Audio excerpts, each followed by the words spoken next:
प्रभु श्री राम की इस पावन धरा भूमि पर आयोजित ये सम्मेलन अपने आप में अद्भुत है। मैं इसे अद्भुत इसलिए कहूंगा कि इतने वर्षों तक अयोध्या क्यों मौन रही, जबकि यह एक सत्य है कि जिसने राम पर लिखा वह महान हुआ।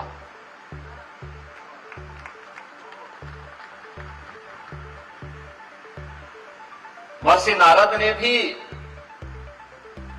महर्षि वाल्मीकि को एक ही बात कही। जब वाल्मीकि के मुंह पर एक छंद फूट रहा था तो उन्होंने कहा, मैं किसको समर्पित करूं? तो नारद जी ने उन्हें प्रेरणा दी कि इस धरती पर लिखने के लिए कोई एक महामानव है जो ईश्वरीय सत्ता का संचालन कर रहा है, वह केवल राम है। राम पर लिखोगे तो लेखनी धन्य हो जाएगी और महानता को प्राप्त करेगी।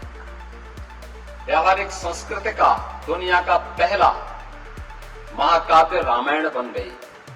और याद करिए, वह आधार भूमि बनती है साहित्य की। हम वैदिक संस्कृत से व्यावहारिक संस्कृति में आ गए। व्यावहारिक संस्कृत से कैसे अपनी लेखनी को धन्य करना है,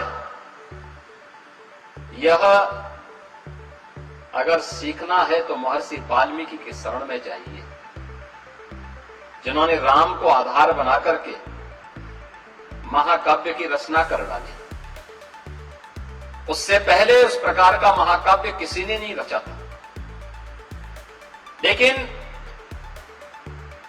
मर्यादा पुरुषोत्तम भगवान राम उसकी आत्मा बने, अयोध्या उसका आधार बना,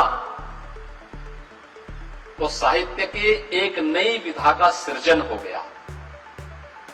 साहित्य की जिस नई विधा का सृजन होता है, वह कालांतर में आपने फिर देखा होगा, पुराणों की परंपरा में वही व्यावहारिक संस्कृत अपनाई जाती रही और फिर यह आम जन के लिए इतनी लोकप्रिय हुई कि केवल भारत की ही नहीं बल्कि दुनिया की कोई ऐसी भाषा नहीं जिसमें रामायण या रामचरितमानस किसी न किसी रूप में लोगों के हृदय को न छू रही हो।